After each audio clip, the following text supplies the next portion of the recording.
Creepypasta Ben Drowned. Ben Drowned, en español. Ben se ahogó, o el cartucho embrujado de Majora's Mask, es un creepypasta conocido, más tarde, un juego de realidad alterno, creado por Alex Hall, también conocido como Hadusable. La historia gira alrededor de un cartucho de Majora's Mask que es embrujado por el fantasma, sí, un fantasma, de un muchacho llamado Benjamin Lauman. Nota. Abstenerse de publicar conversaciones de Cleverbot en el área de discusión. Post 1, septiembre 7, 2010, vale, necesito vuestra ayuda con algo. Esto no es un copia y pega, es una lectura larga, pero siento como si mi seguridad y mi bienestar estuviesen dependiendo de esto. Tiene que ver con un videojuego, más concretamente Majora's Mask, y es la cosa más aterradora que me ha sucedido en toda mi vida. Habiendo dicho esto, hace poco me mudé a un piso como estudiante de segundo año de universidad y un amigo mío me regaló su antigua Nintendo 64 para jugar. Eso me animó bastante, por así decirlo. Finalmente podría jugar a todos aquellos juegos de mi juventud que llevo sin tocar desde hace una década. Su Nintendo 64 venía con un controlador amarillo y una copia del Super Smash Bros. A pesar de que dicen que a caballo regalado no hay que mirarle el diente, no tardé mucho en aburrirme de jugar contra la consola todo el rato. Un fin de semana, decidí dar una vuelta con mi coche por varios vecindarios que se encontraban a unos 20 minutos de mi campus, echando un ojo a los rastrillos de los garajes, esperando hacerme con unos buenos juegos y a grandes precios gracias a unos padres ignorantes. Conseguí una copia de Pokémon Stadium, Golden Age, F0 y otros dos controladores a $2 cada uno. Satisfecho, estaba preparado para abandonar el vecindario, pero de repente la última casa llamó mi atención, aún no tengo ni idea de por qué me atrajo. No vi coches en ella y solo había una mesa llena de basura, pero algo me dijo que tenía que ir. Suelo hacer caso a estas sensaciones, así que salí del coche y un anciano me dio la bienvenida. Su apariencia era inquietante, extraña, y si me preguntas por qué me inquietaba no sabría realmente señalar nada, pero había algo en el que me hacía permanecer alerta.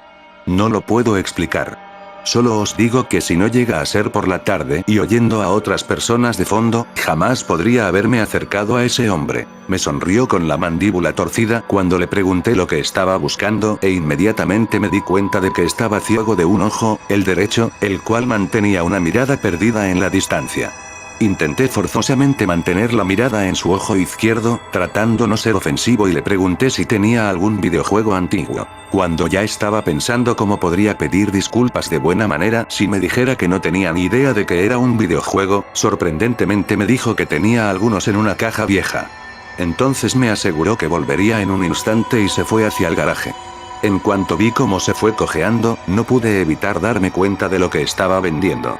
Sobre la mesa había unas, cuanto menos, pinturas bastante peculiares. Varias obras de arte que parecían manchas de tinta que un psiquiatra te mostraría. Curioso, las miré todas, estaba claro el por qué nadie visitaba este garaje, no eran ni mucho menos una vista muy agradable. Cuando llegué a la última, por alguna razón me recordó a la máscara de Majora. El mismo cuerpo con forma de corazón y pequeñas estacas hacia afuera. Realmente en mis adentros, pensé que, al haber albergado la esperanza de poder encontrar este juego en los rastrillos, alguna cosa freudiana estaba proyectándose a sí misma en esas manchas de tinta, pero después de los eventos ocurridos, no sabría decirlo. Debí haberle preguntado al hombre sobre ellas. Desearía haberlo hecho. Después de mirar el dibujo que se parecía a la máscara, volteé hacia arriba y vi como el hombre había vuelto de nuevo como a un brazo de distancia, justo delante de mí, sonriendo. Admito que salté de forma refleja y sonreí nerviosamente cuando él me acercó un cartucho de Nintendo 64. Era un cartucho estándar color gris, excepto que alguien había escrito Majora en él con un marcador permanente negro. Tenía mariposas en mi estómago tan pronto como me di cuenta de la coincidencia y le pregunté cuánto quería por él. El anciano sonrió y me dijo que podía llevármelo gratis, que había pertenecido a un chico de mi edad que ya no vivía en este sitio. Había algo extraño en cómo se expresó el anciano, pero realmente no le presté demasiada atención, estaba demasiado contento no solo por haber conseguido el juego, sino que además había sido gratis. Estaba un poco escéptico pensando que este cartucho no tenía ninguna garantía de funcionar, pero el optimismo me inundó cuando pensé que podría ser alguna versión beta o pirata del mismo, y era más que suficiente para poder irme. Agradecí nuevamente al hombre y este me sonrió, despidiéndose de mí con buenos modales, para terminar diciendo Go Yeten adiós entonces, o al menos eso me pareció. Todo el camino a casa estuve dudando y pensé que el hombre había dicho algo más. Mis pensamientos fueron confirmados cuando arranqué el juego que, para mi sorpresa, funcionaba correctamente y solo había un archivo de guardado, llamado simplemente Ben. Goodbye Ben, había dicho adiós Ben. Me sentí mal por el hombre, obviamente tenía un nieto y estaba volviéndose senil y por algo le había recordado, de una forma u otra, a su nieto Ben. Curioso, eché un vistazo al archivo de guardado durante largo rato. Puedo decir que Ben había llegado muy lejos. Tenía casi todas las máscaras y 3/4 restos de los jefes. Vi que utilizó una estatua de búho para guardar el juego, estaba en el tercer día en el templo de la Torre de Piedra con poco menos de una hora para que la luna se estrellara. Recuerdo haber pensado que era una pena que hubiese llegado tan lejos en el juego, pero nunca lo hubiera acabado.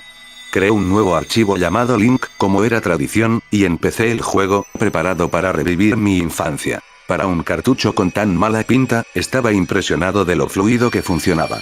Literalmente parecía una copia legal del mismo salvo por algunos problemillas aquí y allá, como algunas texturas donde no deberían estar, algunos flashes aleatorios en intervalos cortos, no estaba nada mal. Aún así, la única cosa que era un poco enervante era que algunas veces los NPC me llamaban Link y otras veces me llamaban Ben.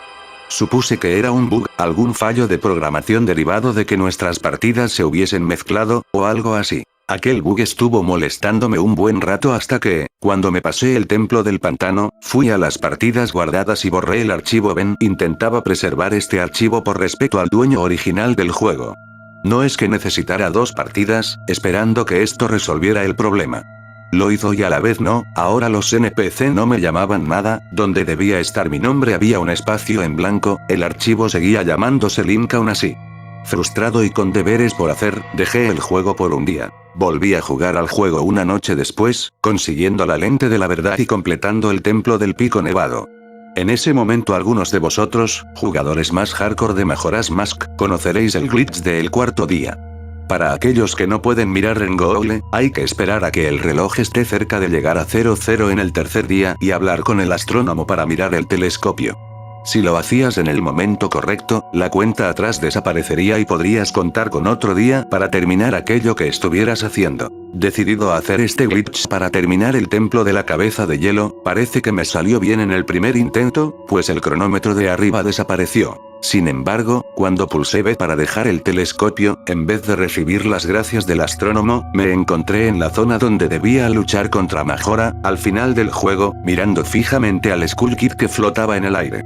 No había ningún sonido, solamente estaba él flotando en el aire por encima de mí y la música de fondo normal de la zona seguía siendo inquietante. Inmediatamente mis manos empezaron a sudar, definitivamente esto no era normal, Skull Kid nunca aparece ahí. Intenté recorrer la zona y no importaba a dónde fuera, Skull Kid seguía moviendo su cabeza, mirándome fijamente sin decir nada. Nada pasaba y estuve así más o menos un minuto.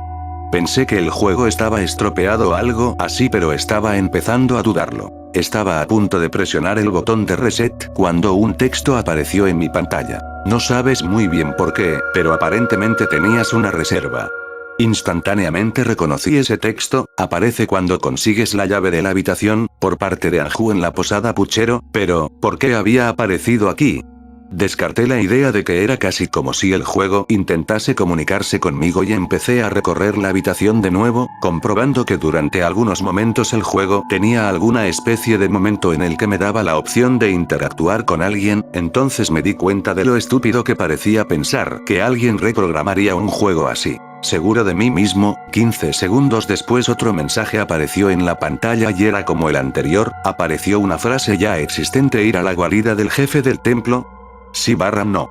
Pausé el juego por un momento, pensando en qué debería elegir y cómo reaccionaría el juego, cuando me di cuenta de que no podía seleccionar no. Respiré fuerte, presioné sí, la pantalla se volvió blanca y apareció otro texto que decía el amanecer de un nuevo día y el subtexto en él.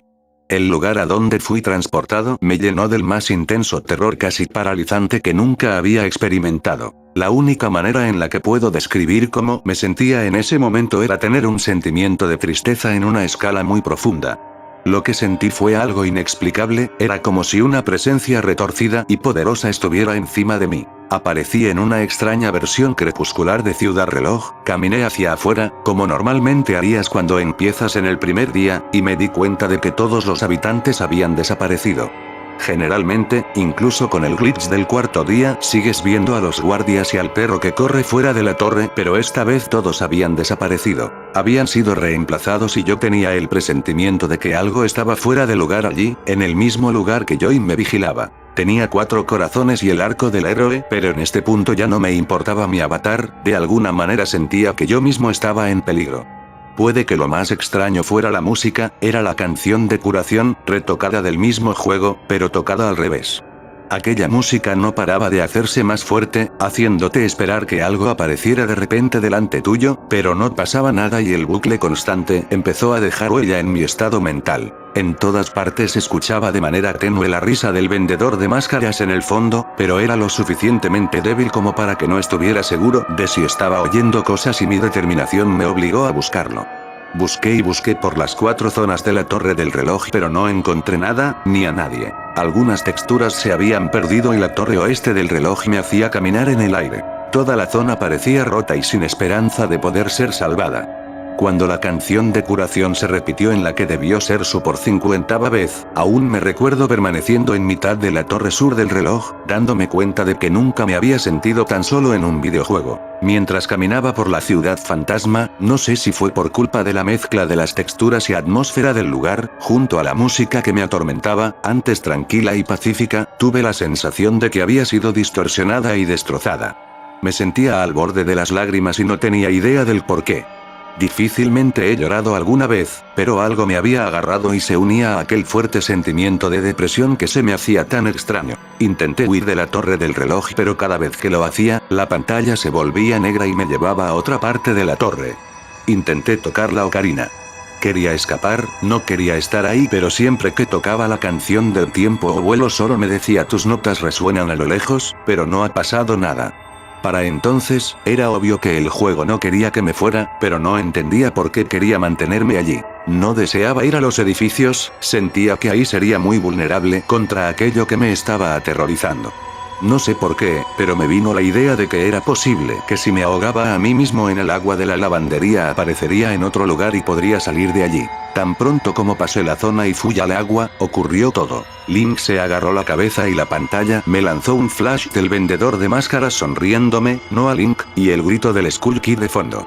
Tan pronto como la pantalla volvió, estaba justo delante de una estatua de Link, de esas que aparecen tocando la elegía del vacío, Elegio Fentines. Grité tan pronto como esa cosa apareció detrás de mí, con esa horrible expresión en la cara. Me di la vuelta y corrí hacia la torre sur del reloj, pero para mi horror la maldita estatua estaba persiguiéndome de una manera solo comparable con los ángeles del llanto del Dr. Wu. Siempre en intervalos aleatorios, aparecía una animación que invocaba la estatua detrás de mí. Es como si estuviera persiguiéndome o, no quería decirlo, atormentándome. En ese momento ya estaba al borde de la histeria, pero no sé por qué se me ocurrió apagar la consola. De alguna manera estaba envuelto en esto. El terror era tan real, intenté mover la estatua pero literalmente aparecía justo detrás de mí en cada momento. Link empezó a hacer animaciones extrañas que nunca le había visto hacer, empezó a agitar sus brazos y tener espasmos aleatoriamente y la escena no paraba de cortarse para mostrarme de nuevo al vendedor de máscaras sonriendo, para justo después volverme a poner cara a cara con la maldita estatua. Fijamente corrí al dojo de los maestros de la espada, no sé por qué, pero en el pánico que sentía quería tener alguna certeza de que no me encontraba solo. No encontré a nadie, pero justo cuando iba a regresar para abandonar la zona, la estatua me arrinconó en el cuchitril de atrás. Intenté atacarle con la espada pero no había ninguna reacción. Confundido y arrinconado, me quedé mirando a la estatua esperando que ésta me matara. De repente la pantalla volvió a lanzarme un flash con el vendedor de máscaras y Link. Ambos mirando fijamente a mi pantalla y permaneciendo de manera vertical, como un reflejo de la estatua mirándome junto a su copia. Literalmente, estaban mirándome a mí. Todo lo que había dejado atrás del cuarto muro estaba totalmente destrozado cuando salí del dojo asustado. Y nuevamente el juego me transportó a un túnel subterráneo y la canción de curación revertida paró como si me dieran un tiempo de descanso antes de que la estatua apareciera otra vez detrás de mí, esta vez, mucho más agresiva. Solo podía dar un par de pasos antes de que volviera a aparecer detrás de mí. Rápidamente salí del túnel y aparecí en la torre más al sur del reloj. Corriendo sin fijarme a dónde, en un estado de puro pánico, sonó un grito en el fondo y la pantalla se volvió oscura, y el